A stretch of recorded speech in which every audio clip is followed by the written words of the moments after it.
You've heard me talk about how the imbalances of muscles in your internal and external rotation on your shoulder can have effect on your swimming negatively. But today we're going to look at the limitations of the internal rotation and why it is necessary to have a better internal rotation for swimmers. Then we're going to look at a physio, how we can measure that internal rotation for you. And then if you don't have a physio, we'll also look at how you can test it at home on your own. And lastly, we will cover just how we can improve that internal rotation for you, so to help keep your shoulder injury free and give you a nice strong catch.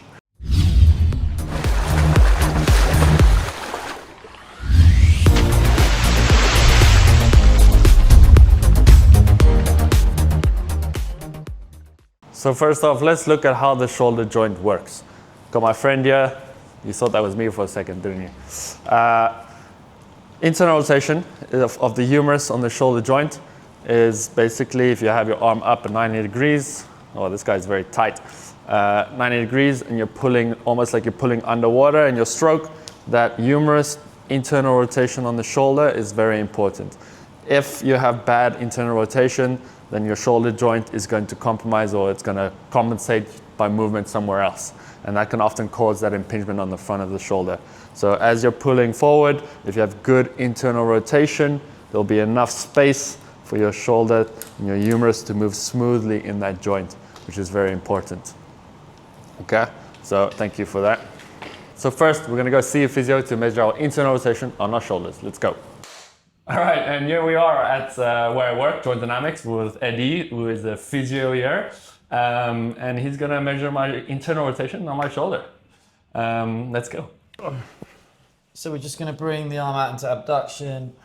Yeah, we're gonna hold the shoulder to stop the shoulder blade movement, and then bring you down into internal rotation. So that's pure internal rotation of the glenohumeral joint. And then if we just hold that in that position, we can use the goniometer to get a more precise measurement. So we're measuring at 60 degrees here. Go. Okay. 60. Pretty good. That's what I call the physio protractor. Here it is. Like one. Okay, so you might not have a physio available to you. So this is how you would test it at home on your own. It might not be as accurate, but you'll be able to see if there's any big differences between the two shoulders and a rough estimate of the angle of your internal rotation to see if you have any issues. So for this, you're gonna need a wall. We're gonna sit down against the wall with your back against the wall completely and shoulders touching the wall. It's important to be nice and flat against the wall and shoulders always touching, because if you allow the shoulders to move or your back, then there's already compensation. So don't cheat yourself. This is a test for yourself. So just make sure you do it right. You bring your elbows to the wall at about 90 degrees angle on your elbows as well. And at this point, we're gonna roll down, internally rotate as far as you can, and try and get your wrists to the wall. Make sure not to lean forward, and the shoulder must always be touching the wall, okay? So here you can kind of see, compare the two sides and see if they look the same, and roughly look at the angle, okay? I didn't do any warm-up or anything today, so I'm looking at probably about a 50 degree over there. Now looking at shoulder internal rotation exercises, you might have come across the sleeper stretch. The sleeper stretch can be useful, but often is done in the wrong way, and you could be putting too much force into that internal rotation. It looks something like this. You're lying on your side, the shoulders on the ground, and you're pushing that wrist down to the floor. Now, most people push too hard, or they're doing it incorrectly, so there can be quite a lot of tension and stretch on the inside of the shoulder as well, and it can be quite uncomfortable. So let's just go over a bit more of a simple way, easier way to work on that internal rotation. A much easier and safer way to do this is to do the cross-body stretch. Now, I know a lot of swimmers have done this stretch before. They kind of just swing and they pull, but they're not doing it properly. They're not really thinking about why they're doing this. So generally, when you're not understanding why we're doing a certain stretch, you're gonna do it the wrong way. So before you pull across and your whole shoulder moves out of place and your shoulder shrugs, you wanna keep your shoulders pulled back, scapulas are retracted, and then you can pull that across like that, okay? Make sure you're not shrugging up, keep the shoulder in place and pull across. And you'll feel that stretch a lot faster. You can do that on both sides and just hold for about 15 to 20 seconds, okay? and that will hit the spot. And then next we will look at how we can use soft tissue work to help release that as well. So we can grab a massage ball or a tennis ball, anything. If you're in America, you'll use a lacrosse ball.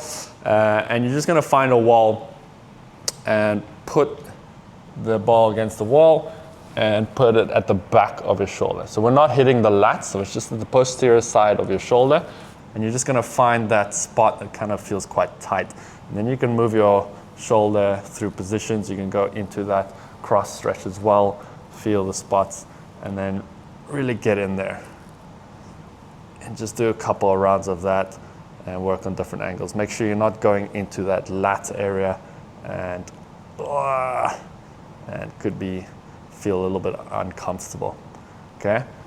And then I've only done the right side now, so let's go into that test and we'll see if anything has improved.